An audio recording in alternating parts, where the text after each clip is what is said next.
All right, so I have this one tinted up and outside. So I'm just going to work on smoothing it a little bit, doing some more refining while this one is air drying and getting to the level that I need it, or the moisture consistency that I need it to be at. So this is just part of the process, revisiting it, and cleaning it up until it meets your very specific needs for contour, shapes, everything.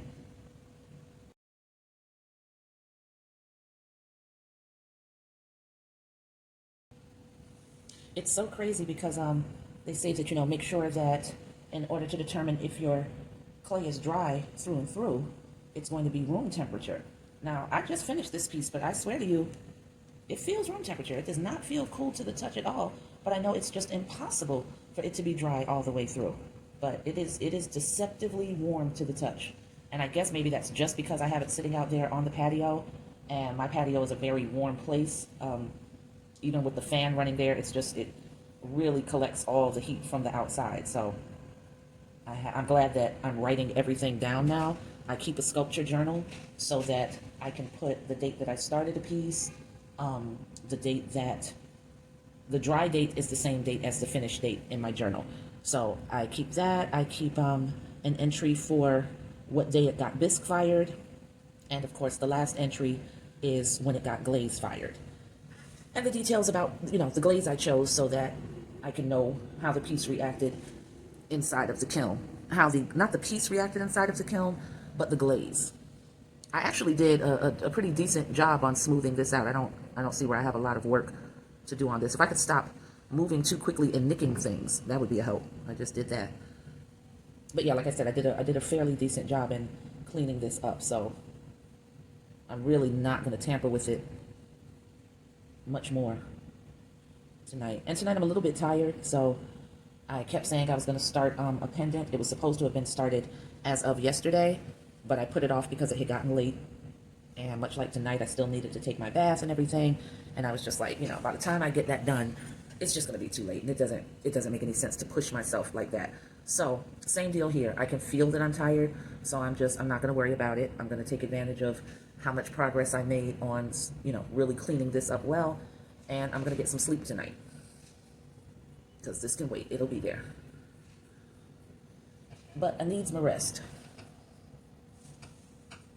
Yeah, like I said, I really, I smoothed this out pretty damn thoroughly. There is really not much to do here.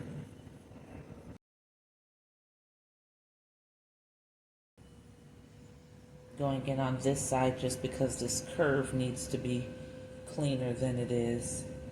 And I'm making that happen very easily. It's at the perfect consistency to nicely chisel away without worrying about anything sticking. And that's always a good point to be at.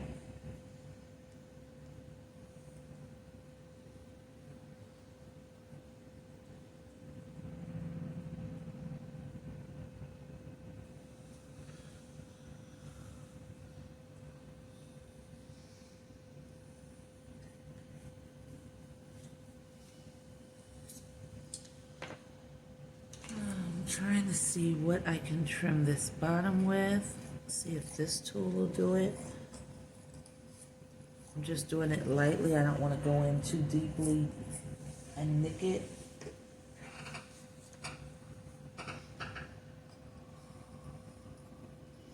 Even the bottom isn't too bad. So yeah, I think everything is telling me, leave this alone before you get careless because you're already tired, and actually chisel away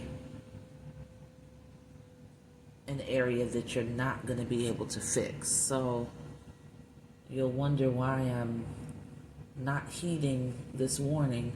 It's because I have a tendency to never listen to my first mind. And then when something goes wrong, I'm like, damn it, I should have listened. But I am actually going to listen this time. I'm getting ready to stop this. I do just want to take a couple of photos.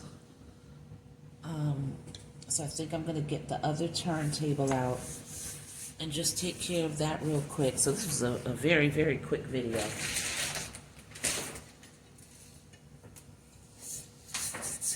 I'm just going to put this up on the turntable. It has a layer of clay on it that I'm just taking and scraping off real quick. That's the sound that you're hearing. Alright, so there's the newest turntable.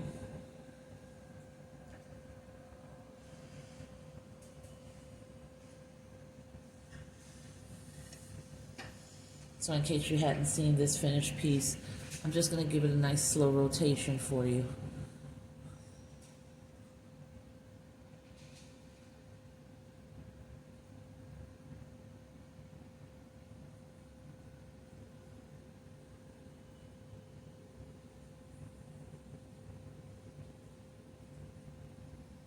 I'd love to know what you see when you look at this piece, anything that you're thinking. You know, nothing can be wrong because I didn't have a clear-cut goal in mind. I was just freestyling. I just wanted to make a coil pot, you know, and I did, and it came out successfully, and then I ended up deciding to just add a sculptural element to it, the woman. So, you know, whatever resonates with you about this piece, I'd love to hear your thoughts, because especially when I don't go in with a clear-cut intention, it's always very interesting to see how a piece occurs for someone, because it's usually much deeper and much more poetic than anything that I was even considering. So it's very interesting from me to hear from you. So, you know, don't be shy. Let me hear from you. It's not often that I ask for any feedback from people I don't actually know. And it doesn't have to be other artists, just people whose opinions I trust. Not trust because I feel like they're going to say something favorable. People whose opinions I trust because they're going to be honest. If they're not feeling something, they're just going to be like, you know, I guess the craftsmanship is all right, but this doesn't do anything for me. And that's fine. It's not supposed to do something for everyone. But for the people that see something more meaningful or more spiritual in this piece than I might, yeah, I'd love to know, like, what comes to mind. And, you know, I know TikTok is not interactive like that. Not for me. I'll put it that way. I'm not going to say it's not interactive like that. But it has not been for me. And that's fine. You know, I'm an old head, so I have people that I actually know on Facebook who, you know, give me that commentary whenever I welcome it. So if you don't feel like saying anything, that's cool too. But I hope that you will. So anyway, this was just a brief little video. We only went 10 minutes deep. I'm going to put this back out on the patio, let it continue to dry. I'm going to go ahead and tint my girl here, who is almost working out to look like a companion piece, even though that was not at all the intention with her. But this is her, and I took her on a slow spin earlier. I'll just take her on another one. And she's very interesting to me as well. There's an area of her face that is bugging me that I will not be able to go to sleep until I flatten that. So I've got to take care of that right now. Can't sleep without it. Or I will literally dream about this, and then I'm going to try to wake up earlier than is comfortable for me and fix it. And I'm not a morning person, so that's not wise. So I'll just go ahead and get this together right now. That's much better. I'm much happier now.